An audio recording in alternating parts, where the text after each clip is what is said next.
Coffee உடலுக்கு நல்லது இல்லைங்கிறது தெரியுது டாக்டர். ஆனாலும் கூட இந்த காஃபியோட ஸ்மெல் அப்படிங்கிறது வந்து எனக்கு உடனடியா ஒரு எனர்ஜிய குடுக்குது.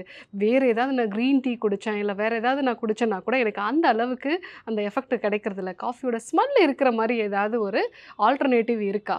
அப்படின்னு கேட்டீங்கன்னா, நீங்க தேற்றான் கொட்டை காஃபிய வந்து பயன்படுத்தலாம். இதனுடைய இந்த ஸ்மெல் வந்து காஃபியோட ஸ்மெல் மாதிரியே இருக்கும். அதே சமயத்தில இந்த தேற்றான் கொட்டை காஃபி வந்து குடிக்கிறதுனால உடலுக்கு நிறைய நல்ல பலன்களும் உண்டு.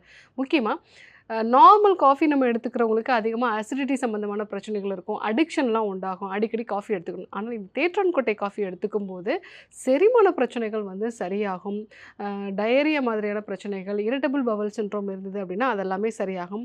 நம்மளுடைய வயிற்றில இந்த செரிமான சக்தி வந்து நல்லா வந்து இம்ப்ரூவ் ஆகும். பித்தப்பையில கற்கள் இருக்கக்கூடிய நபர்களும் வந்து இத பயன்படுத்தலாம். ஸோ இந்த கற்கள் எல்லாமே வந்து குறைய ஆரம்பிக்கும். பெண்களுக்கு உடல் சூடு அதிகமாகி அதனால வெள்ளைப்படுதல் மாதிரியான பிரச்சனைகள் இருக்குது. யூரின் போறப்ப எரிச்சல் உண்டாகிறது, கண் எரிச்சல் இருக்கிறது. அந்த மாரி பிரச்சனை இருக்கிறவங்களும் இந்த தேற்றான் கொட்டை காஃபிய வந்து பயன்படுத்தலாம்.